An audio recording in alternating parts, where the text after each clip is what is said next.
In the frozen expanse of the Arctic, an Eskimo hunter arrives at a remote trading post for routine supplies. Outside in the biting wind, he notices a young bride in tattered clothes digging through the trash for food. Shocked by her desperation, he learns she was abandoned by her party and left to die. His act of kindness in taking her in sets off a story of survival, trust, and unexpected love amid one of the harshest landscapes on Earth. The temperature drops to 40 below zero, and the nearest settlement is 300 miles away across treacherous ice. She speaks no Inuit, he knows little English, yet somehow they must learn to trust each other if either hopes to survive the brutal winter ahead. But will their growing bond be strong enough to overcome the cultural divide that separates their worlds? Before we jump back in, tell us where you're tuning in from. And if this story touches you, make sure you're subscribed because tomorrow I've saved something extra special for you. The wind howled across the frozen wasteland like the voices of ancient spirits, carrying with it the promise of death for those unprepared. Takoda pulled his fur-lined hood tighter against his weathered face as he approached the huddled figure beside the trading post's refuse pile. In 32 winters, he had seen many desperate souls arrive at this remote outpost, but never had he witnessed such a sight as this young woman clawing through frozen scraps with bare, bleeding hands. Her wedding dress, once white as fresh snow, now hung in tattered strips that offered no protection against the brutal Arctic wind. The delicate lace that had probably cost more than most families earned in a season was now stained with dirt and ice, a mockery of the celebration it had been meant for. But it was her eyes that struck him most deeply, blue as summer sky, filled with a determination that reminded him of the caribou mothers who would fight wolves to protect their young. Takoda reached into his pack and withdrew a piece of dried fish, moving slowly so as not to startle her. She looked up at him with those startling eyes, and he saw fear flash across her features before being replaced by something else. Hope, perhaps, or simply the recognition that he meant no harm. "Hungry," he said in broken English, offering the food. The word felt strange on his tongue, shaped by years of minimal contact with the white traders who occasionally passed through his territory. The woman's hands trembled as she accepted the offering, not from cold alone, but from the overwhelming relief of human kindness. She spoke rapidly in English, words tumbling over each other in her desperation to communicate. But Takoda understood little beyond the gratitude in her voice. From inside the trading post, old Henrik emerged, his grizzled face creased with concern. The Norwegian had been running this remote outpost for 20 years, serving as a bridge between the Inuit hunters and the outside world. He spoke both languages well enough to survive. "She came in yesterday," Henrik explained to Takoda in broken Inuktitut. "Wedding party was heading to Fairbanks when the storm hit. They panicked, left her behind when the horses spooked. Been walking for 3 days." Takoda studied the woman more carefully. Her feet were wrapped in what remained of delicate shoes, completely unsuitable for Arctic travel. That she had survived 3 days in such conditions spoke to an inner strength that her fragile appearance belied. "What is her name?" Takoda asked. Henrik spoke to the woman in English, and she responded with words that sounded like music compared to the harsh consonants of Takoda's native tongue. "Sarah," Henrik translated. "Sarah Mackenzie. She was to marry a merchant in Fairbanks."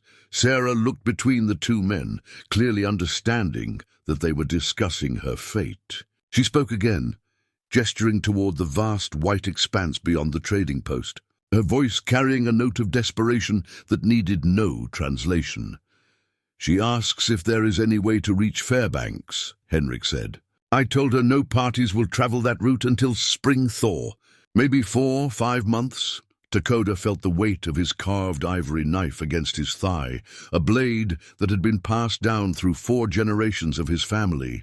Each man who had carried it understood the responsibility that came with strength, to protect those who could not protect themselves. His grandfather had used it to defend his family from starving polar bears. His father had carved shelter from ice to save a lost hunting party. Now it seemed the blade's legacy would continue through him. The temperature was dropping rapidly as evening approached. Already, Sarah's lips were taking on the blue tinge that preceded frostbite. Within hours, she would be beyond saving. The trading post had limited space and resources.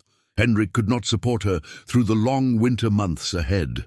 Takoda made his decision with the certainty that had kept him alive in this unforgiving land. He began gathering extra furs from his trade goods, selecting items that would be essential for Arctic survival. Sarah watched his preparations with growing understanding, though whether she truly comprehended what accepting his help would mean remained to be seen. As he worked, Takoda found himself thinking of his family, parents, wife, and children, all claimed by the white man's sickness 5 winters past. Since then, he had lived alone, finding purpose only in the ancient rhythms of hunt and survival. Perhaps there was meaning in this unexpected encounter, a chance to honor their memory by preserving life instead of merely enduring it.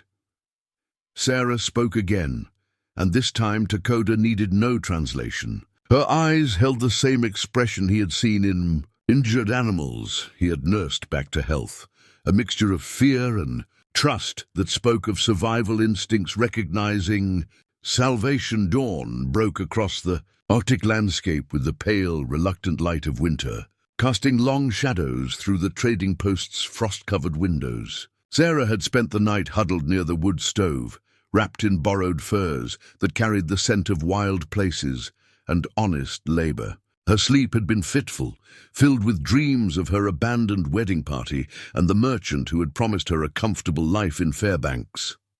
The gold wedding ring on her finger caught the morning light, its surface reflecting memories of a different life, one of proper parlors and afternoon tea, of predictable days and secure futures. She twisted it absently, the metal cold against her skin, a tangible reminder of the path she'd been walking before everything changed in an instant of panic and abandonment. Takoda emerged from the corner where he had kept respectful watch through the night, moving with the quiet efficiency she was beginning to recognize as his natural way. He prepared a simple breakfast of dried meat and hot tea, offering it to her with the same gentle patience he had shown the evening before. "Thank you," she managed, the words feeling inadequate for the kindness he had shown a complete stranger. Henrik joined them as they ate, his weathered face serious in the morning light. He spoke with Takoda in their native language, gestures indicating the vast wilderness beyond the trading post walls. Sarah caught fragments of English mixed into their conversation, words like storm, dangerous, and death that made her stomach clench with anxiety. Finally, Henrik turned to her with translation. "Takoda says the weather is bad for many days coming. No travel to Fairbanks possible. Too dangerous." Sarah felt the walls of the small trading post closing in around her. She looked around the cramped space, calculating how long the limited supplies might last, wondering if Henrik could spare food and shelter for an unexpected guest through the long Arctic winter. The answer was written clearly in the concern on the old trader's face. "What are my options?" she asked, though she feared she already knew the answer. Henrik spoke again with Takoda, their conversation growing more animated. Sarah watched Takoda's face, noting the way his dark eyes held steady purpose, even as Henrik seemed to be arguing against whatever he was proposing. "Takoda has winter camp," Henrik finally explained. "Good shelter, plenty food stored. He offers to take you there, keep you safe until spring." The implications of this offer settled over Sarah like a heavy blanket. She would be completely dependent on this man she had known for less than a day, isolated in the wilderness with someone who spoke a different language, followed different customs, lived by different rules than any she had ever known. "I don't understand," she said slowly.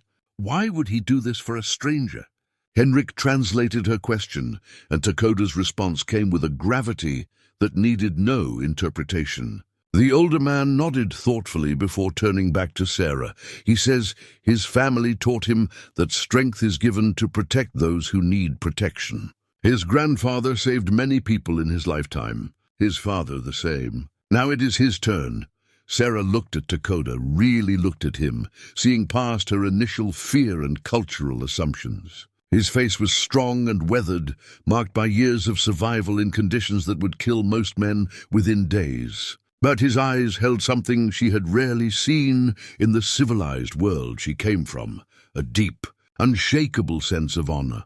Outside, the wind picked up again, rattling the trading post's sturdy walls and reminding them all of the brutal reality waiting beyond this temporary shelter. Sarah thought of her intended husband, a man she had met only twice before agreeing to their arranged marriage. He had seemed kind enough, offering security and social standing in exchange for companionship and household management. But he had also been part of the group that abandoned her when survival became inconvenient. "If I go with you," she said to Dakota, knowing Henrik would translate, "what would you expect from me?" The question seemed to puzzle Dakota when Henrik relayed it. His response was immediate and simple. He says he expects you to learn to survive. Everything else will follow as it needs to. Sarah twisted her wedding ring again, feeling its weight differently now. It represented promises made by people who fled when those promises became difficult to keep. Looking at Dakota, she saw someone who made no grand promises, but whose actions spoke of commitment deeper than words. The decision, when it came, surprised her with its clarity. She pulled the ring from her finger and placed it on the rough wooden table between them. The gold caught the light one last time before she pushed it toward Henrik. "For your kindness and your supplies," she said. "I'm going with Dakota." The traditional Inuit parka that Dakota placed over Sarah's shoulders felt like wearing a piece of the Arctic itself. The outer shell was made from caribou hide, with the fur turned inward, lined with soft rabbit pelts that had been carefully prepared to trap warmth against her body. The hood was trimmed with wolverine fur, which Dakota explained through gestures would not freeze even in the coldest temperatures because of its unique properties. Sarah ran her hands over the intricate stitching, marveling at the craftsmanship that had gone into creating this essential piece of survival gear. Every seam was perfect, designed not for beauty, but for the life-or-death purpose of keeping a human being alive, in conditions that could kill within minutes.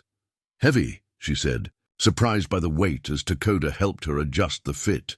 He nodded, understanding her meaning, if not her exact words. Through Henrik's translation, he explained that the parka would feel heavy at first, but that weight was what would save her life. Every layer had been chosen and positioned for maximum warmth retention, while still allowing for movement and breathing.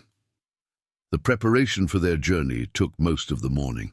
Dakota methodically checked and organized their supplies: dried meat, fat for energy, tea, extra clothing, tools for ice fishing, materials for emergency shelter.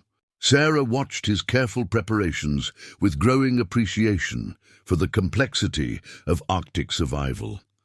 Nothing was left to chance. Every item served multiple purposes and had been tested through seasons of use. When it came time for her first lesson in Arctic walking, Sarah quickly discovered that her entire understanding of movement needed to change. The snowshoes Dakota provided seemed impossibly large and awkward, but he demonstrated how to lift her feet just enough to clear the snow without wasting precious energy on high steps. "Small steps," Henrik translated, as Dakota showed her the proper technique. "Save strength. Long journey ahead." Sarah's first attempts were clumsy and exhausting. The snowshoes tangled together, sending her stumbling into the snow. But Dakota showed infinite patience, demonstrating the movement again and again until she began to find the rhythm. Within an hour, she was managing short distances without falling, though her legs already ached from the unfamiliar motion. The breathing lessons were equally crucial. Dakota showed her how to breathe through her nose to warm the air before it reached her lungs, how to pace her breathing with her walking rhythm, how to recognize the signs of breathing too hard in the thin. "Cold air. Air too cold. Kill lungs," Henrik translated Dakota's warning. "Must be careful always." As they prepared to leave the trading post, Sarah felt the magnitude of what she was undertaking settle over her like the weight of the parka itself. She was about to walk into one of the most hostile environments on Earth, completely dependent on a man she had known for 2 days, carrying only what could fit on her back. Henrik pressed a small packet into her hands, emergency rations and a note written in English that might help if she ever encountered other traders. His weathered face was creased with concern, but also with something like admiration. "You are braver than you know," he said simply. The first steps away from the trading post felt like stepping off the edge of the known world. The landscape stretched endlessly in all directions, white snow, broken only by the occasional dark line of scattered trees or the distant outline of hills. The silence was profound, broken only by the soft whisper of their snowshoes on the snow and the steady rhythm of their breathing. Dakota set a pace that seemed impossibly slow to Sarah at first, but she soon understood the wisdom of it.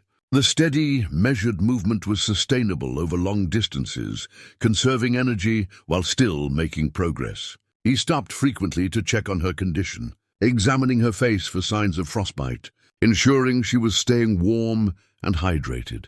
During their first rest stop, Dakota demonstrated how to recognize safe ice for crossing streams and how to test snow depth with a walking stick. He showed her how to read the subtle signs in the landscape that indicated direction and weather changes, the way wind sculpted snowdrifts, how shadows fell differently at various times of day, the meaning of cloud formations on the horizon.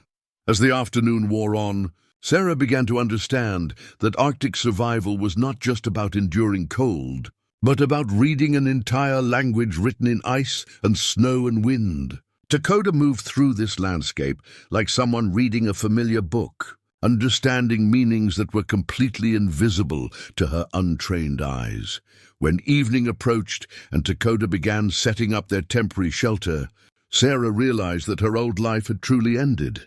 There was no going back now, only forward into whatever this new existence might bring. Dakota's winter camp emerged from the landscape like a masterpiece of survival architecture.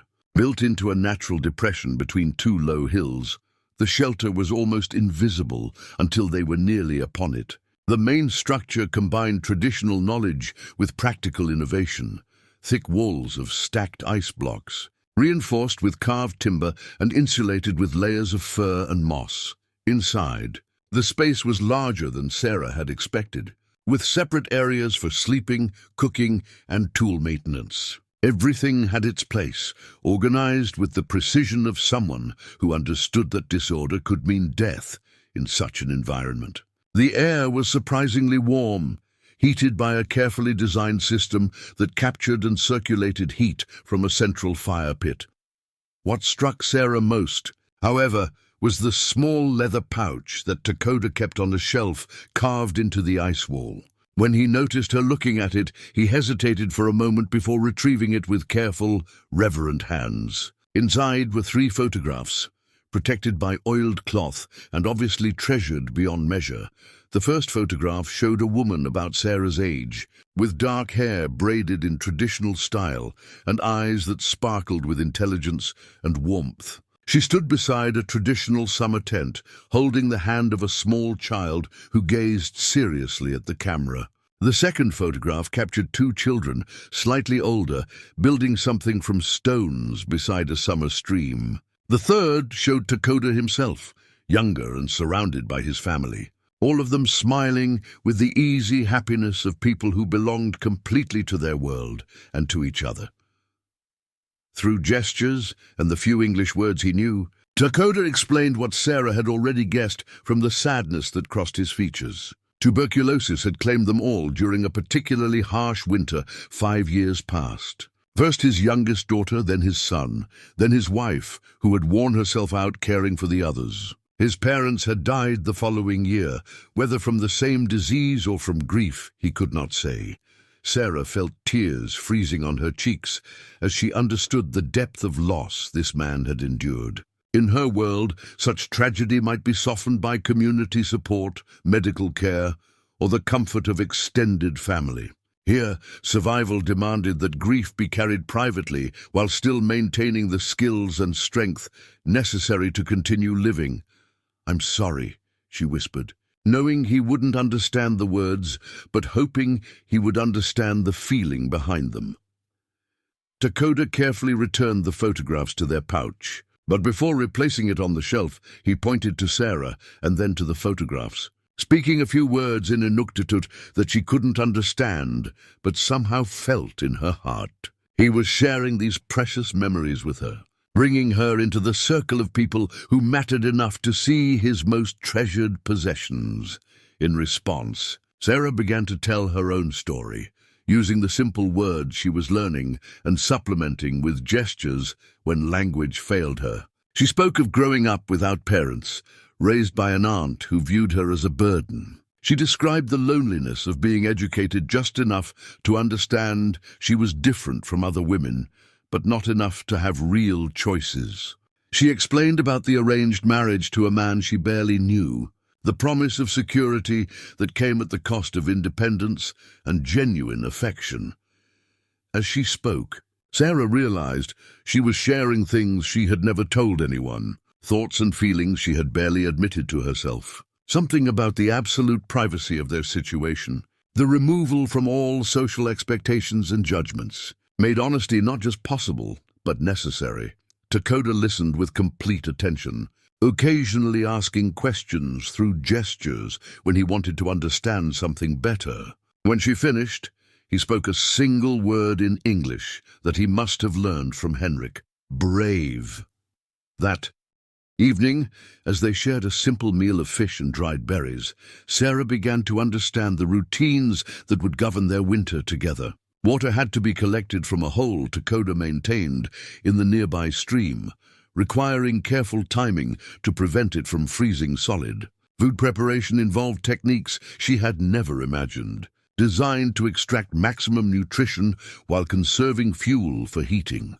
Takoda showed her how to maintain the oil lamps that provided light during the long Arctic night, how to regulate the fire to maintain steady heat without wasting precious fuel, how to arrange their sleeping furs for maximum warmth and comfort. Every task had been refined through generations of survival, each detail potentially meaning the difference between life and death. As night settled over their shelter, Sarah lay in the carefully arranged furs and listened to the wind outside their protected space. For the first time since her abandonment, she felt truly safe. Not because the dangers were gone, but because she was with someone who understood those dangers completely and had dedicated his life to surviving them. The bone sewing needle that Takoda placed in Sarah's hands was smooth from generations of use, carved from the leg bone of a caribou and polished to an ivory-like finish. It was smaller than any needle she had used in her previous life, designed for the precise, strong stitches required to create gear that could mean the difference between life and death in Arctic conditions. "Strong stitch," Takoda said carefully in English, demonstrating how to pierce the tough hide they were working with. No break, no cold come through. Sarah watched his technique with growing admiration. His large hands moved with surprising delicacy, creating stitches so small and even they seemed like machine work. Each movement was economical and purposeful, the result of years of practice that had made the complex skill appear effortless. Her first attempts were clumsy and frustrated them both. The sinew thread tangled, her stitches were uneven, and she had to restart the same seam 3 times. But Takoda showed the same infinite patience he had demonstrated with her walking technique, guiding her hands until she began to understand the rhythm and pressure required. "Why is this so important?" she asked during one of their rest breaks, examining her improving but still imperfect work. Takoda pointed to his own parka, then to her borrowed one, then made a gesture that encompassed their entire shelter. Through his limited English and her growing vocabulary of Inuktitut words, he explained that everything in their world depended on proper construction. A poorly sewn seam in clothing could let in deadly cold. A weak stitch in snowshoes could leave someone stranded. A sloppy repair on fishing gear could mean starvation. As the days passed, Sarah found herself becoming absorbed in learning these essential skills. Takoda taught her how to prepare sinew for thread, how to soften tough hide until it became workable, how to waterproof seams using traditional techniques passed down through generations. Each lesson revealed another layer of knowledge that had allowed his people to thrive in conditions that had defeated many other attempts at settlement. But the learning flowed both ways. Sarah began teaching Takoda to read and write, using charcoal on pieces of bark to form letters and simple words. His fascination with the concept of preserving thoughts and information in written form was infectious. He would spend hours practicing the shapes of letters, asking her to spell the names of things around their camp, slowly building a vocabulary that could bridge their two languages. Fish, he would say carefully, watching her write the word and then copying it with painstaking precision. Ikaluk, she would respond, and practicing the Inuktitut word until she could pronounce it well enough for him to understand. During the long Arctic nights, they developed a routine of storytelling that became the foundation of their growing intimacy. Takoda would tell traditional stories of his people, tales of hunters and spirits, of the delicate balance between humans and the harsh but life-giving Arctic environment. Sarah shared stories from books she had read, fairy tales from her childhood, and gradually, more personal stories about her life before their meeting. One evening, Sarah worked on mending a tear in one of their sleeping furs. Takoda surprised her by asking about her dreams for the future. The question came through gestures and the careful English words he was learning, but his meaning was clear. "I never thought about dreams," she admitted, pausing in her sewing. "In my world, women were taught to accept what was offered, not to dream about what might be possible." She looked at the needle in her hands, thinking about how different this tool was from the delicate embroidery needles she had used in her former life. Those needles had been for decoration, for creating beautiful but ultimately useless ornamentation. This needle was for survival, for creating things that mattered in the most fundamental way. "But now," she continued slowly, "I think I'm beginning to understand the difference between surviving and actually living." Takoda nodded as if her words confirmed something he had been thinking. He spoke a few sentences in Inuktitut, and while she couldn't understand all the words, she caught the meaning from his tone and expression. He was talking about the future, about the possibility that their temporary arrangement might become something more permanent. That night, as they settled into their sleeping arrangements, Sarah realized that somewhere in the process of learning to survive, she had begun to feel more alive than she ever had in her previous life of security and predictability. The sealskin bag that Takoda kept buried beneath a carefully marked spot near their shelter contained their emergency food cache, strips of dried meat, blocks of concentrated fat, and dried berries that could sustain them for weeks if their regular food sources failed. When the storm began building on the horizon, he dug up this precious reserve with the grim efficiency of someone who understood exactly how quickly survival could become impossible. "Big storm coming," he told Sarah, pointing to the dark clouds massing in the north. "Maybe 3 days, maybe more. We stay inside?" Sarah looked at the approaching weather system and felt her stomach clench with anxiety. She had experienced blizzards before, but always from the safety of heated buildings with reliable food supplies and emergency services. Here, they would face the storm's full fury with only the shelter Takoda had built and whatever preparations they could make in the next few hours. The wind arrived first, a steady howling that made normal conversation impossible. By evening, snow was falling so heavily that Sarah could barely see the nearby stream where they collected water. Takoda worked methodically to secure everything that could be blown away, bringing extra ice blocks inside to melt for water, checking and double-checking their heating system. When they finally sealed themselves inside the shelter, the sound of the wind outside became a constant, terrifying presence. It rattled their walls, found every small gap in their construction, and seemed to be testing their defenses like a living thing seeking weakness. By the second day, their close quarters began to affect both of them in unexpected ways. Sarah found herself acutely aware of every movement Takoda made, every word he spoke. The forced intimacy of sharing such a small space during the storm was breaking down the careful boundaries they had maintained since beginning their partnership.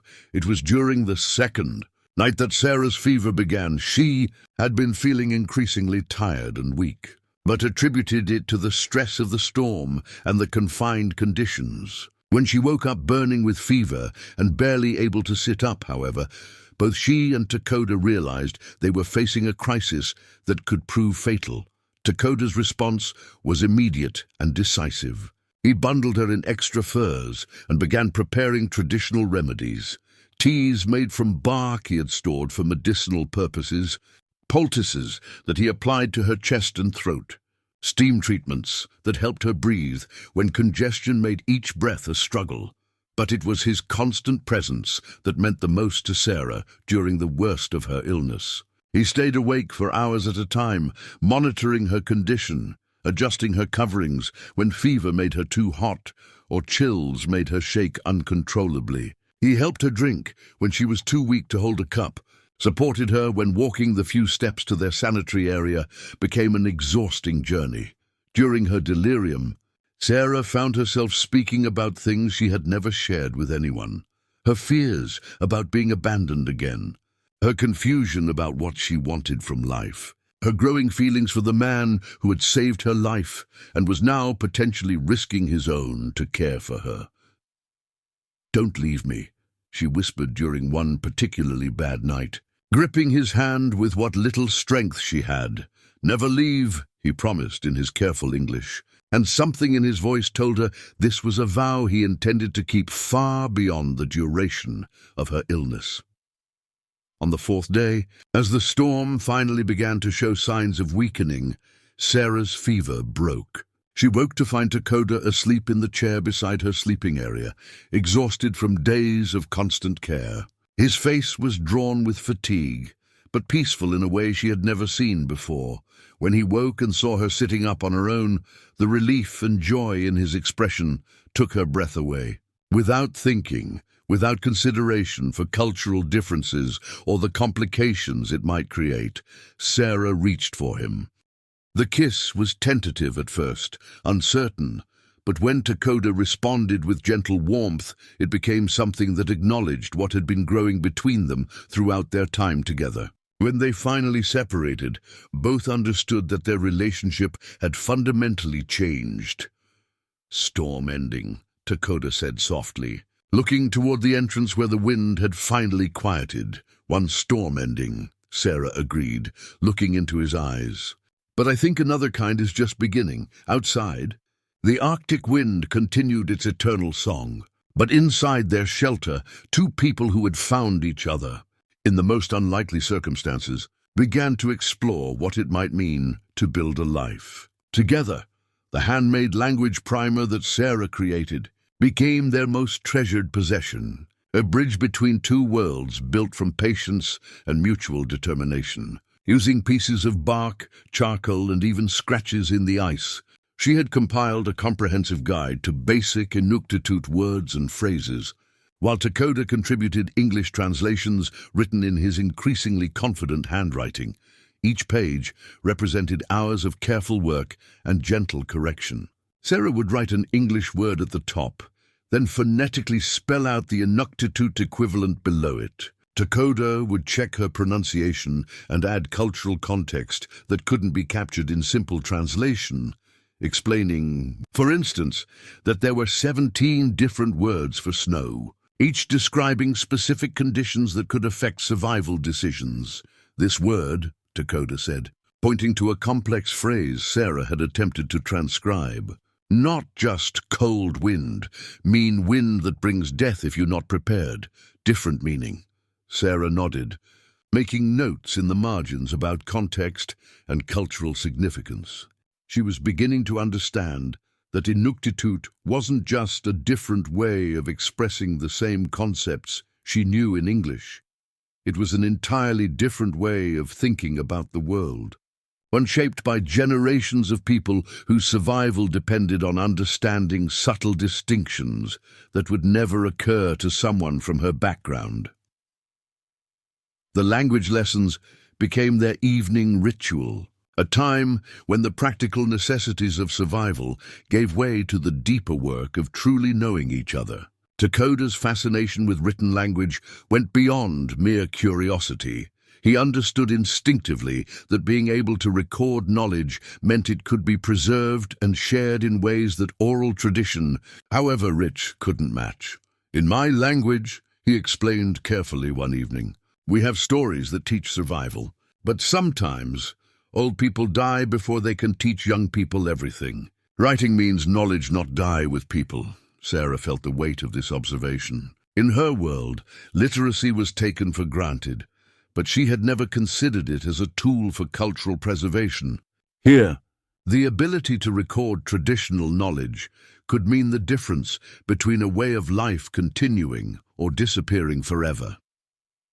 Their lessons took on greater urgency as they began to explore more complex concepts. Dakota taught Sarah the traditional stories that encoded survival wisdom, tales of hunters who read weather signs, of families who found food during famines, of communities that survived disasters through cooperation and careful resource management. In return, Sarah shared stories from books she had read, explaining concepts like democracy, scientific method, and written law. One evening, as they worked on a particularly difficult translation about seasonal migration patterns, Dakota surprised Sarah by asking about her beliefs regarding spiritual matters. "In my people's way," he said slowly, "everything has spirit. Land animals, weather, all connected. What your people believe." Sarah found herself struggling to explain the religious concepts she had been taught as a child, realizing that they seemed abstract and disconnected when compared to the immediate, impractical spirituality that governed Dakota's worldview. His beliefs were woven into every aspect of daily life: respectful hunting practices, seasonal ceremonies, the proper ways to interact with the natural world. "I think," she said finally, "that your way makes more sense. Everything we need to survive comes from the land and the animals. It seems right to honor that connection." Their conversations began to range far beyond simple vocabulary lessons. They discussed differences in family structure, concepts of property and ownership, the role of individuals versus community needs. Sarah discovered that many of the assumptions she had carried about civilization and progress looked very different when examined from Dakota's perspective. "Your people live in big groups," Dakota observed one night. "Many people, but many people also hungry, homeless. My people live in small groups, but everyone has food, shelter, place in community. Which way is better?" The question challenged Sarah's fundamental assumptions about her own culture. She had grown up believing that technological advancement and larger communities naturally led to better lives for everyone. But looking at the poverty and inequality she had witnessed, even in her relatively privileged circles, she wasn't sure that assumption held up to scrutiny. As winter deepened around them, their language primer grew thicker with accumulated knowledge and understanding. But more than a translation guide, it was becoming a record of two people learning to see the world through each other's eyes, discovering that real communication meant far more than simply sharing vocabulary. The broken snowshoe lay in the snow like a symbol of vulnerability, its carefully woven rawhide frame cracked beyond immediate repair. Sarah stared at it in dismay, understanding immediately that this was more than just damaged equipment. It was a potential death sentence in the unforgiving Arctic landscape. They had been checking trap lines several miles from camp when the accident occurred. Sarah had been growing more confident in her wilderness skills, and Dakota had begun allowing her to take more responsibility during their expeditions. The broken snowshoe was the result of her stepping wrong on unstable ice, putting too much lateral pressure on the frame. "Can you fix it?" she asked, though she already knew from Takoda's expression that the damage was too severe for field repair. The storm that had been threatening all morning chose that moment to arrive, bringing with it the kind of whiteout conditions that made navigation impossible. Within minutes, visibility dropped to mere feet, and the wind began driving snow with such force that even breathing became difficult. Takoda made quick decisions, the kind that came from years of survival experience. He broke camp rapidly, gathering their essential gear while scanning the landscape for landmarks that might guide them back to safety. But as the storm intensified, even his expert knowledge of the terrain became useless in the swirling white chaos. "Stay close," he called to Sarah, reaching for her hand as the wind threatened to separate them even at arm's length. But Sarah's damaged snowshoe made travel treacherous and slow. With each step, she was in danger of sinking deep into the snow or stumbling over hidden obstacles. What should have been a 2-hour return journey became an exhausting struggle against time and worsening conditions. It was during a particularly difficult river crossing that disaster struck. The snow was falling so heavily that Sarah couldn't see the ice conditions beneath her feet. When she stepped onto what appeared to be solid ground, the surface gave way, and suddenly she was falling through into the rushing water below. The shock of the freezing water drove all breath from her lungs. For a terrifying moment, the current dragged her away from the opening she had fallen through, and she found herself trapped beneath the ice with no way to surface. Panic overwhelmed her trained responses, and she thrashed wildly, using precious oxygen and energy. Then strong hands grabbed her, and Takoda was pulling her back toward the opening, fighting both the current and her panicked struggles. He hauled her out of the water with strength born of desperation, immediately beginning the emergency procedures that meant the difference between survival and death. Sarah's clothes were already beginning to freeze to her skin. Takoda worked with swift efficiency, stripping away her wet garments and wrapping her in dry furs from his pack. He built a fire with materials he had kept in waterproof containers, then forced warm liquids down her throat while rubbing her extremities to maintain circulation. But they were still miles from camp. The storm was getting worse, and Sarah was showing signs of serious hypothermia. Her thinking was becoming confused, her speech slurred, and she was shivering so violently that she could barely hold herself upright.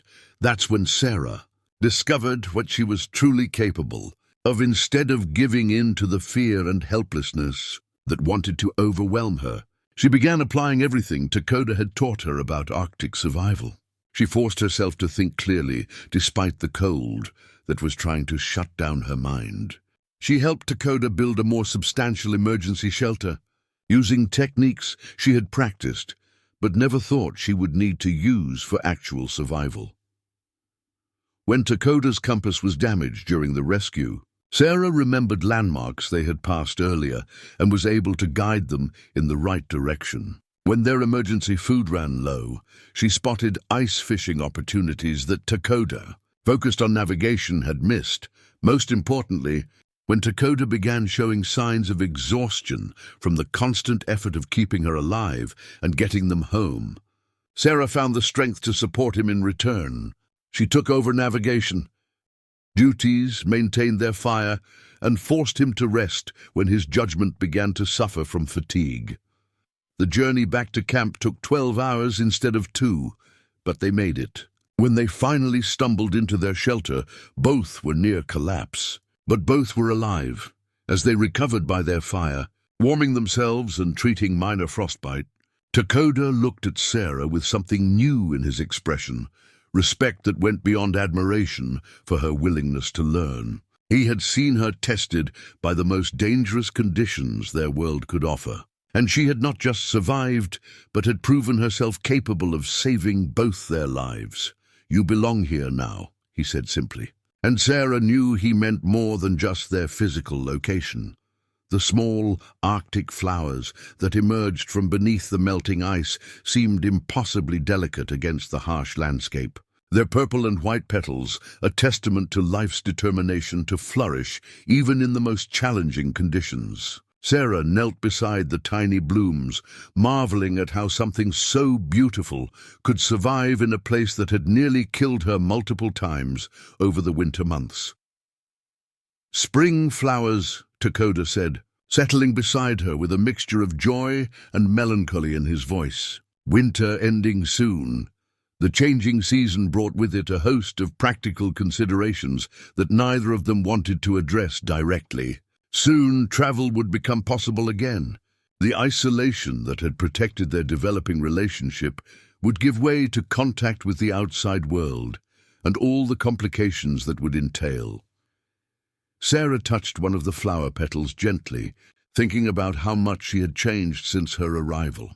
The woman who had been digging through trash at the trading post seemed like a stranger now. She had learned to read weather patterns, to find food in a landscape that appeared barren, to navigate by stars and wind patterns. More importantly, she had learned what it felt like to be truly needed and valued for who she was, rather than what she represented.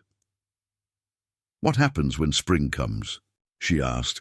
Though she dreaded the answer, Takoda was quiet for a long time, and when he finally spoke, his words came slowly and carefully. "Outside world will remember you exist. People will come looking." They both knew he was right. Hendrik at the trading post would spread word that she had survived the winter. Authorities would eventually investigate her disappearance. Her intended husband might even send search parties to recover his promised bride. The legal and social obligations she had left behind would reassert themselves with the returning warmth. "And what about us?" Sarah asked. "What about what we've built here?" Takoda looked at her with an expression that held both love and sorrow. "You have choice to make. Stay with me, become part of my world completely, or return to your people, to life you were meant to have." The choice seemed impossible. Staying would mean abandoning forever any hope of returning to civilization, cutting ties with the only culture she had ever known, accepting a life of isolation that most people would consider primitive and harsh. Leaving would mean abandoning the deepest, most authentic relationship she had ever experienced, returning to a world that now seemed shallow and meaningless by comparison. "What do you want me to do?" she asked. "Want you to be happy," Takoda replied immediately. "Want you to choose path that brings you joy, not just survival." Over the following days, as the signs of spring became more pronounced, their conversations circled around the approaching decision. Takoda told her more about his people's traditional ways, about the challenges they faced as the modern world encroached on their territory, about the difficulty of maintaining cultural identity in a changing world. Sarah found herself thinking about her old life with a clarity that months of survival had given her. She remembered the suffocating predictability of days spent managing household affairs for a husband she barely knew, the isolation of being educated enough to think but not enough to act, the constant awareness that her value depended entirely on her ability to fulfill other people's expectations. One evening, as they watched the northern lights dance across the sky in celebration of the changing season, Sarah made a confession that surprised even her. "I don't miss it," she said quietly. "Any of it. The comfort, the security, the social acceptance. I thought those things mattered, but they were just ways of avoiding real life." Takoda listened without judgment, letting her work through her thoughts at her own pace. "Here, with you, I feel like I'm actually living instead of just existing. Even when we were nearly dying, even when everything was difficult and dangerous, I felt more alive than I ever did in 25 years of safety." She paused, watching the lights shift and dance across the vast sky. "But I'm terrified that choosing this life means I'm running away from responsibilities, that I'm being selfish." "What responsibilities?" Takoda asked gently. "To people who abandoned you? To man who promised to care for you but left you to die? To society that never asked what you wanted from life?" The questions hit home with uncomfortable accuracy. Sarah had been raised to believe that duty and self-sacrifice were virtues, But she was beginning to understand that sometimes the most responsible thing a person could do was to choose authentically rather than conveniently. The official government document that the visitor carried bore impressive seals and formal language that seemed entirely out of place in the Arctic wilderness. Territorial Commissioner Jenkins had traveled from Fairbanks with a small party of officials and guides, following reports that had filtered back through trading networks about Sarah's survival and current situation. "Miss Mackenzie," Commissioner Jenkins said, consulting the document as he stood in Dakota's camp with obvious discomfort at the primitive conditions. "According to our records, you are legally contracted to marry Mr. Harold Whitman of Fairbanks. He has filed formal complaints about your disappearance and demands your immediate return to fulfill your obligations." Sarah looked at the document he offered, recognizing the official letterhead and legal terminology that represented everything she had left behind. The paper felt foreign in her hands after months of using practical materials like hide, bone, and stone. The formal language describing her as property in transition and referring to her marriage contract as binding commercial agreement made her stomach turn. "Mr. Whitman has invested considerable resources in this arrangement," Jenkins continued, apparently oblivious to Sarah's growing anger. "Transportation costs, legal fees, preparation of household accommodations. The territorial government cannot allow such contracts to be broken without proper legal resolution." Dakota stood slightly behind Sarah, saying nothing but radiating protective tension. She could feel his readiness to intervene if the situation became threatening, though she also sensed his respect for her autonomy in handling this confrontation herself. "And what if I refuse to return?" Sarah asked, her voice steadier than she felt. Jenkins consulted another document. "Breach of marriage contract carries significant penalties under territorial law, financial penalties that would fall to your family if you cannot pay them yourself. There's also the matter of Mr. Whitman's reputation and standing in the community." The implicit threat was clear. If Sarah refused to honor her contract, others would pay the price for her decision. Her aunt, who had arranged the marriage, could face financial ruin. Mr. Whitman, whatever his personal failings, would suffer social and economic consequences in a small community where reputation mattered enormously. "You've been living in primitive conditions for months," Jenkins continued in what he apparently thought was a sympathetic tone. "Clearly, you've suffered hardships that have affected your judgment. Mr. Whitman is prepared to be understanding about whatever has occurred here, provided you return immediately and fulfill your obligations." Sarah felt Dakota stiffen at the casual dismissal of the life they had built together and the clear implication that their relationship was somehow shameful or illegitimate. She also noticed that Jenkins hadn't asked about her welfare or whether she had been well treated, only about her compliance with legal obligations. "I need time to consider this," Sarah said finally. "Time is a luxury we don't have," Jenkins replied briskly. "Weather conditions that allowed us to reach you won't last indefinitely. You need to make your decision now." Sarah looked around the camp that had become more of a home to her than any place she had ever lived. She saw the shelter she and Dakota had improved together, the carefully organized tools that represented shared work and mutual dependence, the small personal touches that marked this as a place where two people had built something meaningful together. Then she looked at Dakota, seeing in his face the careful control he was exercising to let her make this choice without pressure from him. She knew that if she asked him to, he would fight these men to keep her here. She also knew that he would accept her decision to leave if that's what she truly wanted, even though it would destroy him. "Commissioner Jenkins," she said slowly, "I appreciate that you've traveled a long way to deliver this message, but I think there are some facts about my situation that you don't understand." She explained about her abandonment during the blizzard, about how Dakota had saved her life when her contracted husband and his party had left her to die rather than risk their own safety to help her. She described the months of learning to survive in conditions that would kill most people, and the partnership that had developed between her and the man who had risked everything to keep her alive. Jenkins listened with growing impatience, clearly viewing her explanation as irrelevant to the legal realities he was there to enforce.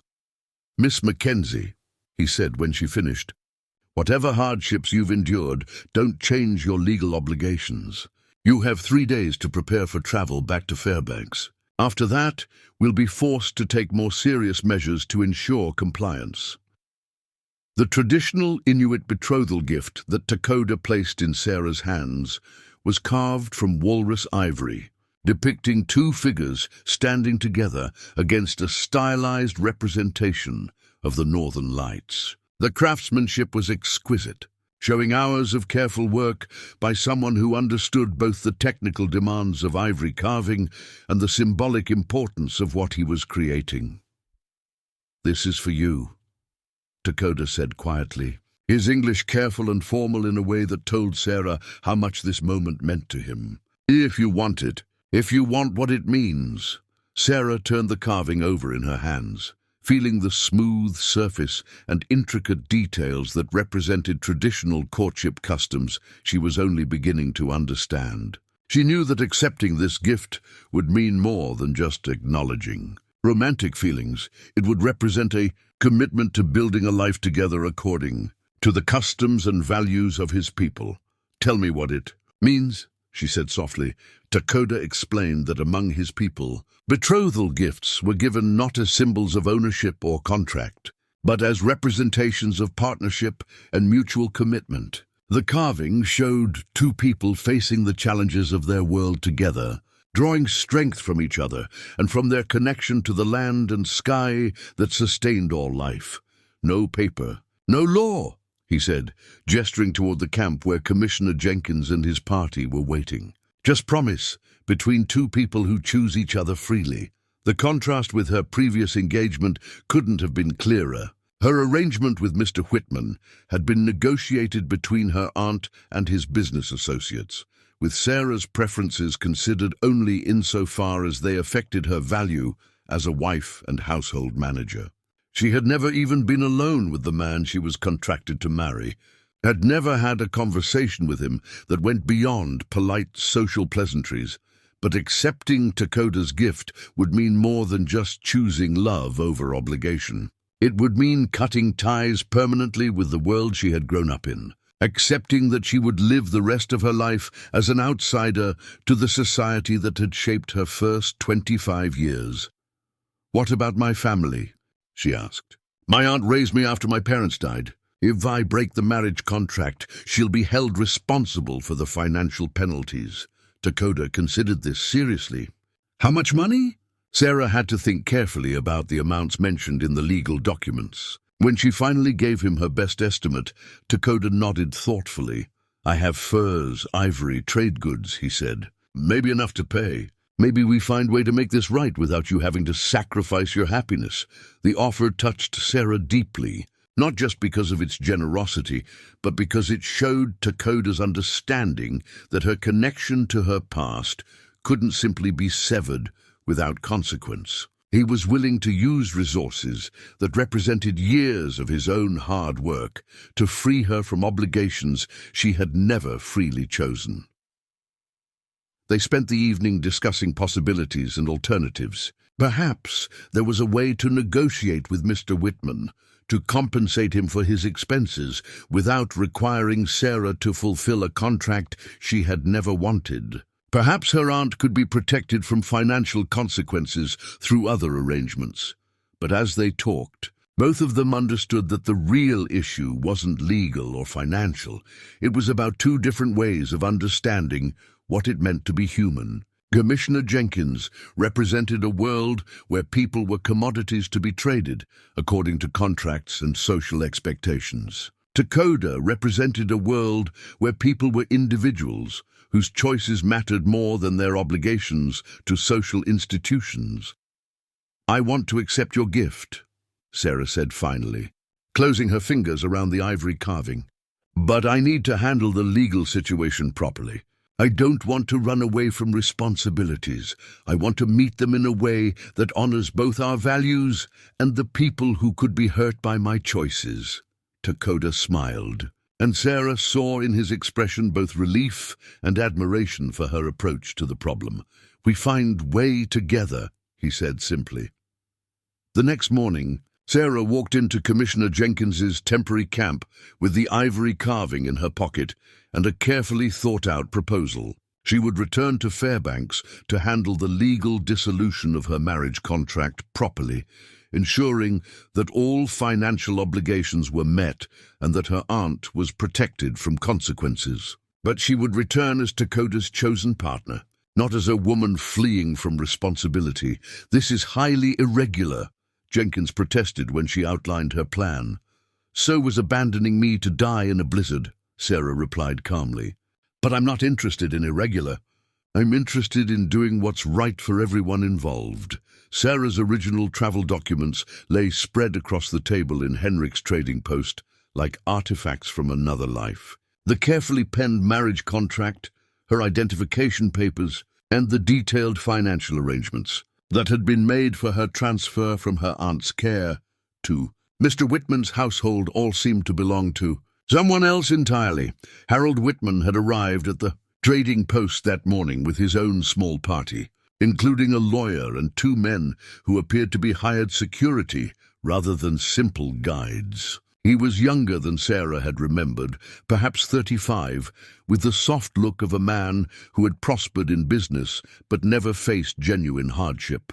His clothes were expensive but impractical for frontier conditions, and he carried himself with the confidence of someone accustomed to having his wishes treated as commands. "Sarah," he said when she entered the trading post, his tone carrying both relief and reproach. "Thank God you're alive. We've been worried sick about you." Sarah noticed that he didn't move to embrace her or even offer his hand in greeting. Instead, he remained seated behind the table covered with legal documents, as if conducting a business meeting rather than being reunited with his intended bride. "Mr. Whitman," she replied formally, "I appreciate your concern."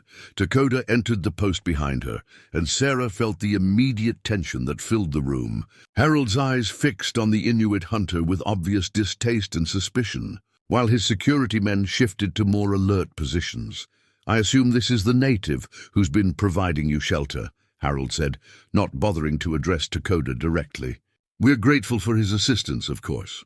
I'm prepared to offer reasonable compensation for his trouble." Sarah felt her temper flare at the casual dismissal and condescension in Harold's tone.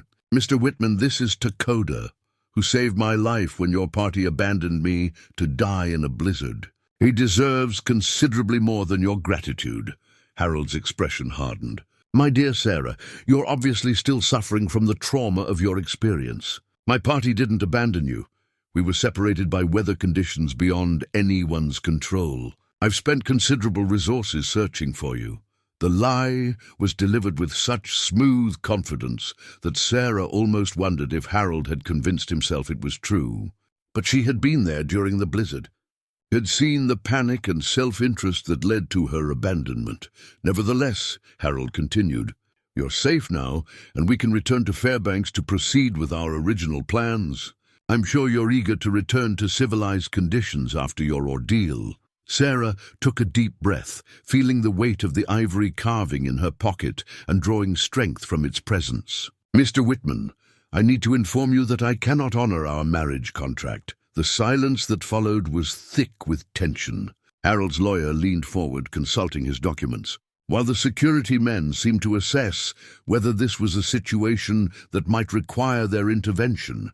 "Sarah," Harold said carefully, "I understand that your experience has been traumatic, but a contract is a contract. Legal obligations don't disappear because of temporary emotional confusion." "This isn't temporary confusion," Sarah replied firmly. "This is a clear-headed decision made by an adult woman who has learned what she actually values in life." Harold's facade of patience began to crack. "What you value?" "Sarah, you're a woman alone in the world with no independent means of support. I'm offering you security, social standing, and a comfortable life. What could this primitive wilderness possibly offer that compares to that? Before Sarah could answer, Dakota stepped forward. His English was careful but clear as he addressed Harold directly. Offer her respect. Offer her partnership. Offer her chance to be who she chooses to be, not who others need her to be. Harold looked at Dakota with undisguised contempt. I don't believe anyone asked for your opinion in this matter. He didn't ask for your opinion either, Sarah said quietly, but you've been giving it freely enough. The confrontation was escalating in a way that concerned everyone in the room. Hendrik positioned himself where he could intervene if violence erupted, while Commissioner Jenkins looked increasingly uncomfortable with the direction the situation was taking. Mr. Whitman, Sarah continued, I'm prepared to compensate you for any actual expenses you've incurred as a result of our broken contract. But I will not return to Fairbanks as your intended bride. Harold's mask of civilized behavior finally slipped completely. You're making a mistake that will ruin not just your life, but your family's life as well. And for what? To live like a savage in the wilderness with someone who can't even provide you with a proper roof over your head. The hand-woven wedding blanket that Henrik's Inuit wife had created years before her death was brought out from storage with reverent care. Made from the finest Arctic fox fur and decorated with traditional patterns in colored thread. It represented the blending of practical necessity with spiritual significance that defined Inuit marriage customs. Anna would have wanted this used for something beautiful, Henrik said as he spread the blanket carefully on the trading post's main table. She always said that love should be celebrated, not just endured. The impromptu wedding ceremony that followed was unlike anything Sarah could have imagined during her previous life. There were no formal vows written by religious authorities, no legal documents requiring signatures, no elaborate reception with predetermined guest lists. Instead, there was simply a gathering of people who had chosen to witness two individuals making a commitment to face life's challenges together. Commissioner Jenkins had remained for the ceremony, partly out of official curiosity, and partly because he seemed genuinely moved by the love story that had unfolded during his visit. Even some of Harold Whitman's party had stayed, though Harold himself had departed in anger after Sarah refused his final ultimatum. Dakota wore traditional ceremonial clothing that he had carefully maintained despite having no expectation of needing it again. The intricate beadwork and carved bone decorations spoke of cultural traditions that went back generations. Connecting their ceremony to the accumulated wisdom of his ancestors, Sarah wore her cleaned and mended original dress, transformed from a symbol of abandoned obligations into something chosen freely. She had woven Arctic flowers into her hair and carried a small bundle of the same blooms that had marked their recognition of spring's arrival. The ceremony itself was conducted by an elderly Inuit elder who had traveled from a distant settlement specifically for this purpose. His words were in the traditional language, but Henrik translated the essential elements for Sarah and the other witnesses. He asked the spirits of the land to witness your commitment, Henrik explained. He says that marriage among our people is not about ownership or legal contract, but about two people choosing to be stronger together than they could be apart. The ritual included elements that were both beautiful and practical. Sarah and Dakota shared food that they had prepared together, symbolizing their commitment to providing for each other's needs. They exchanged gifts that represented their individual skills and knowledge, Sarah offering Dakota a carefully written record of their shared language lessons. Dakota giving Sarah a hunting knife he had crafted, specifically for her hands and strength. But the most meaningful moment came when they were wrapped together in the wedding blanket, while the elder spoke about the challenges they would face and the strength they would need to draw from each other.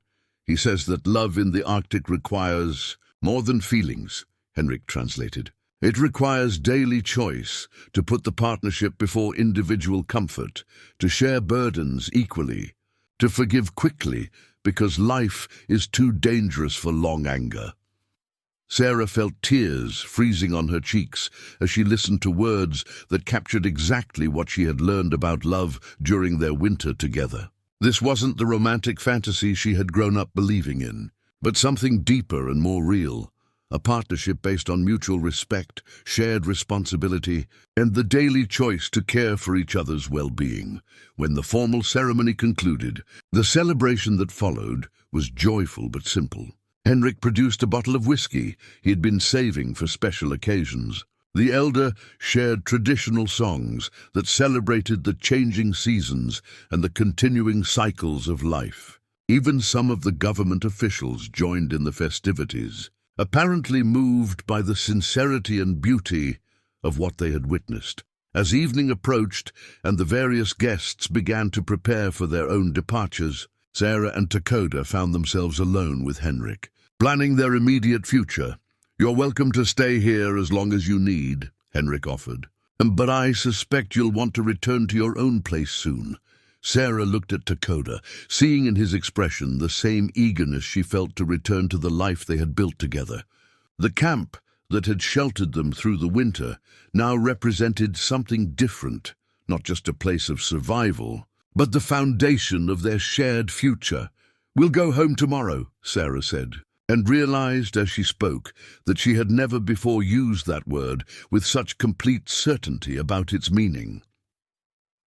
That night, lying together under the wedding blanket in the trading post's guest quarters, Sarah reflected on how far she had traveled from the desperate woman who had been digging through refuse just months earlier. She had found not just survival, but purpose, partnership, and a love that was strong enough to build a life upon. The collaborative hunting map that Sarah and Dakota created together was unlike anything either culture had produced independently.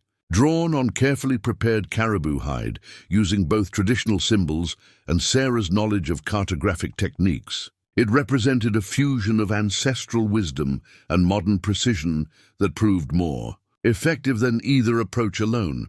Dakota's contributions came from generations of accumulated knowledge, the subtle signs that indicated animal migration routes, the seasonal variations in ice conditions, the locations of reliable water sources and natural shelters.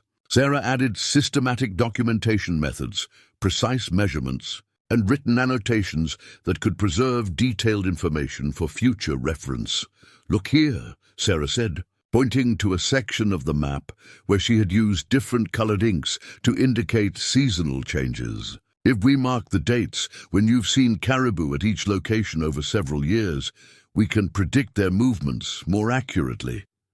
Dakota studied her innovations with fascination. His people had always maintained such knowledge through oral tradition and personal experience, but Sarah's systematic approach revealed patterns that might otherwise take years to recognize. Their combined techniques had already proven their worth. The previous month's hunting expedition had been their most successful yet, providing not only enough meat to last through the remainder of spring, but also surplus to trade with other families in the region. More importantly, their success had attracted the attention of other hunters who wanted to learn their methods. "Angus asks if we teach his sons," Dakota said, referring to an elder from a nearby settlement who had visited the previous week. "Says old ways not working as well as before. Animals changing patterns, whether different than in his father's time." Sarah understood the implications of this request. The climate was indeed changing, and traditional hunting patterns were becoming less reliable. But her systematic approach to recording and analyzing information could help adapt traditional knowledge to new conditions rather than abandoning it entirely. Their success had brought them to the attention of territorial officials as well, though for different reasons. Word had spread about the white woman who had chosen to live permanently among the Inuit, and there was growing interest in their methods from government agents responsible for managing relationships with native populations. "They want to study what we're doing," Sarah explained after reading a letter that had arrived through Henrik's trading post. "They think our approach might be useful for other communities that are struggling with changing conditions." The attention was flattering, but also concerning. Both Sarah and Dakota understood that government interest often led to interference, and they valued the independence that had allowed their partnership to flourish. Their personal relationship had deepened along with their professional collaboration. Sarah was now visibly pregnant, her condition becoming apparent as spring progressed into early summer. The prospect of raising children in their blended cultural environment had given new urgency to their work of documenting and preserving knowledge from both their backgrounds. "Child will need to know both ways," Dakota said during one of their evening planning sessions. "Inuit survival skills, but also reading, writing, mathematics. World changing fast. Child must be ready for changes." Sarah agreed, though she sometimes worried about the challenges their children would face as products of two very different cultures. They would be neither fully Inuit nor fully part of the dominant white society, but something new, a bridge between worlds that might not always welcome such bridges. Their mapping project had evolved into something much larger, a comprehensive documentation of traditional knowledge combined with modern analytical techniques. They were recording not just hunting information, but also medicinal plants, weather patterns, seasonal ceremonies, and traditional stories that contained practical survival information. Other families had begun contributing to their project, sharing knowledge that had previously been passed down only within individual families. Sarah's ability to record and organize this information meant that valuable knowledge wouldn't be lost if elders died before passing it on to younger generations. "We're creating something that's never existed before," Sarah observed one evening as they worked on updating their maps with information from recent visitors. "A written record of traditional knowledge that can be shared and preserved without losing its essential accuracy." Dakota nodded, understanding the significance of what they were accomplishing. "Maybe this helps my people survive changes coming. Maybe helps your people understand that different ways of knowing can work together instead of replacing each other." As summer approached and their first child grew within Sarah's body, both of them felt the weight and promise of the legacy they were creating together. They were not just building a life for themselves, but potentially showing a way forward for others facing similar challenges of cultural adaptation and survival. The modern medical kit that Henrik had insisted on acquiring through his trading connections seemed almost magical compared to the traditional remedies that had sustained Inuit communities for generations, complete with surgical instruments, antibiotics, and pain medications. It represented the best of contemporary medical knowledge packaged for frontier conditions. But as Sarah's labor progressed through its second day with mounting complications, even this advanced medical kit seemed insufficient against the life-threatening crisis they were facing. Her body was exhausted from prolonged contractions that weren't progressing normally, and both she and the baby were showing signs of distress that Dakota's traditional remedies couldn't address. "Something is wrong," Dakota said quietly to Henrik, his usual calm shaken by watching Sarah's deteriorating condition. "Baby not coming right. Sarah getting weaker." Henrik examined the medical supplies with growing concern. While the kit was more comprehensive than anything typically available in their remote location, it wasn't equipped for major surgical interventions. The antibiotics might help prevent infection, but they couldn't address the mechanical problems that were preventing the baby's safe delivery. Sarah, despite her exhaustion and pain, understood the seriousness of her situation. She had read enough to know that prolonged labor, with complications like hers, could easily result in the death of both mother and child. In her former world, she would have been rushed to a hospital with trained doctors and modern surgical facilities. Here they were facing a crisis that traditional knowledge couldn't solve and modern medicine couldn't fully address. "How far to the nearest doctor?" Sarah asked during a brief respite between contractions. 3 days' travel, if weather stays good," Henrik replied grimly. "Too far for your condition. The decision to attempt the dangerous journey to medical help wasn't made easily." Dakota understood that moving Sarah in her current state could kill her, but staying put seemed equally likely to result in tragedy. The choice came down to accepting certain risk in hopes of saving both lives versus waiting helplessly for the situation to deteriorate further. "We try," Dakota said finally. "Can lose both of you without fighting." The journey that followed tested every survival skill they had developed together.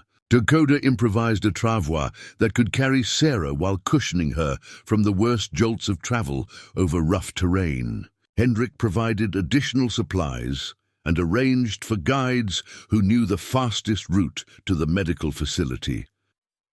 But it was the support from their community that made the dangerous trek possible. Families who had learned from their collaborative projects volunteered to help with transportation, provide supplies, and share knowledge about the safest travel routes under current conditions. The network of relationships they had built through their work became a lifeline when they needed it most.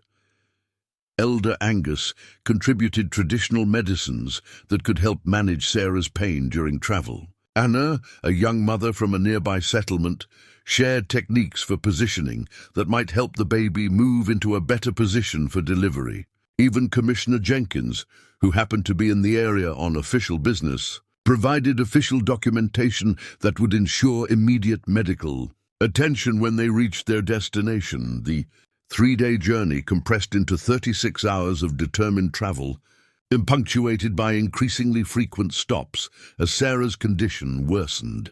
By the time they reached the small medical station that served the scattered communities of the region, both Sarah and her baby were in immediate danger. Dr. Morrison, the facility's only physician, took one look at Sarah's condition and began emergency procedures that combined modern medical techniques with improvised solutions necessitated by their remote location. The surgery that followed was performed under conditions that would have been considered primitive by urban standards, but which represented the best available care for hundreds of miles in any direction. When Sarah woke up 12 hours later, she found herself holding a small but healthy daughter, while Dakota sat beside her bed with tears of relief streaming down his face. The crisis had passed, but its lessons remained clear. Their chosen life would always involve risks that couldn't be completely mitigated by preparation or traditional knowledge. "She's beautiful," Sarah whispered, looking at the tiny face that already showed features inherited from both parents. "She's strong," Dakota added, gently touching the baby's hand. "A survived journey that would kill grown people. Gets that from her mother." Dr. Morrison explained that both Sarah and the baby would need to remain at the medical station for several weeks to ensure full recovery. But as Sarah held her daughter and felt Dakota's hand on her shoulder, she understood that they had not just survived a medical crisis, they had proven that their blended approach to life could work even under the most challenging circumstances. The Child's Bilingual Picture book that Sarah created during their daughter's first year was unlike any educational material that had existed before in their region. Each page featured detailed drawings of Arctic life with labels in both English and Inuktitut, along with phonetic guides that would help speakers of either language learn. The other little Anna, named for Henrik's late wife, was now walking and beginning to speak her first words in both languages with equal fluency. At 18 months old, she would point to a caribou and say both deer and tuktu with equal confidence, seamlessly switching between languages depending on which parent she was addressing. "She doesn't even realize she's doing something unusual," Sarah observed as she watched Anna playing with carved wooden animals while chattering in her mixture of languages. To her, this is just how the world works. Their daughter had become a symbol of successful cultural integration for the growing community that had developed around their trading post and cultural center. What had begun as Henrik's simple trading operation had evolved into something much more significant, a place where Inuit families and government officials, traditional hunters and modern educators, could meet and learn from each other. Sarah's role had evolved as well. No longer simply Takoda's partner in survival, she had become an unofficial teacher and cultural translator for the community. Her ability to document traditional knowledge in written form, while preserving its essential accuracy, had attracted students from both cultures who wanted to learn more effective ways of living in the changing Arctic environment. The territorial government had taken notice of their success, sending representatives to study their methods and potentially implement similar approaches in other regions where cultural conflicts were creating problems. Sarah found herself consulting with officials who were trying to develop policies that could support traditional ways of life while adapting to modern realities. "They want to establish a formal school here," Sarah explained to Takoda after a meeting with education officials. "They're offering to provide supplies, books, even a salary for qualified teachers." Takoda considered this proposal carefully. Official recognition would bring resources and legitimacy to their work, but it would also bring oversight and potentially unwelcome interference in methods that had developed organically to meet local needs. "What would they want us to teach?" he asked. "Standard curriculum, but with allowances for local cultural content. Reading, writing, mathematics, but also traditional skills like hunting, fishing, and survival techniques." The idea of formalizing their educational efforts was appealing, but both Sarah and Takoda understood the risks involved. Government support often came with strings attached, and they had seen how official policies could disrupt traditional ways of life even when implemented with good intentions. Their discussion was interrupted by the arrival of visitors, a family from a distant settlement who had traveled specifically to learn their integrated approach to education and cultural preservation. The father, a respected elder named Joseph, carried with him examples of traditional crafts that his community was struggling to pass on to younger generations. "Young people not interested in old ways," Joseph explained through Takoda's translation. "They see white man's education as path to better life, but lose connection to land, to family traditions. Want to find balance like you have here," Sarah showed Joseph and his family through their informal school, demonstrating how traditional knowledge could be preserved and transmitted through written documentation while still maintaining its practical applications. She explained how mathematical concepts could be taught through traditional activities like hide preparation and tool making, how scientific principles were embedded in traditional hunting and fishing techniques. "The key is showing connections," Sarah said, as Anna demonstrated her bilingual vocabulary to the visiting children. "Traditional knowledge isn't separate from modern education. It's a different way of understanding the same world." The success of their approach was becoming evident in practical ways. Children who learned through their integrated methods showed better performance in both traditional skills and standard academic subjects compared to children educated through purely traditional or purely modern approaches. They were better equipped to navigate between different cultural contexts while maintaining strong connections to their heritage. Their reputation had spread far enough that they were receiving requests from communities hundreds of miles away, asking for help in developing similar programs. Sarah and Takoda found themselves planning expansion that would involve training other teachers in their methods and creating materials that could be adapted for different regional needs. As evening approached and their visitors settled in for traditional storytelling around the fire, Sarah reflected on how far they had come from that desperate winter when survival itself had seemed uncertain. They had not just built a life together, they had created a model for how different cultures could learn from each other while preserving what was most valuable in each tradition. The bronze dedication plaque that was mounted beside the entrance to the Northern Cultural Center bore an inscription that told a story of transformation. Dedicated to Sarah and Takoda Whitmore, whose partnership showed that different ways of knowing can strengthen each other rather than compete. May this center continue their work of building bridges between cultures for generations to come. Sarah, now 53 with silver threading through her hair, stood beside the plaque with Takoda and their 3 children, Anna, now 25 and a teacher in her own right, 17-year-old James, who moved effortlessly between traditional hunting and modern conservation work, and 12-year-old Catherine, who showed her grandmother's gift for languages and was already fluent in 4 different regional dialects. The dedication ceremony marked the official recognition of what had grown from their small experimental community into a regionally significant institution. The center now served 15 different communities across the territory, providing education that honored traditional knowledge while preparing young people for participation in the modern world. Hard to believe it started with you digging through trash at Henrik's place, Anna said, with the easy affection of a daughter who had grown up hearing the story of her parents meeting countless times. Sarah laughed, remembering that desperate woman who had seemed like a different person entirely. Sometimes the most important journeys begin at the most unlikely moments.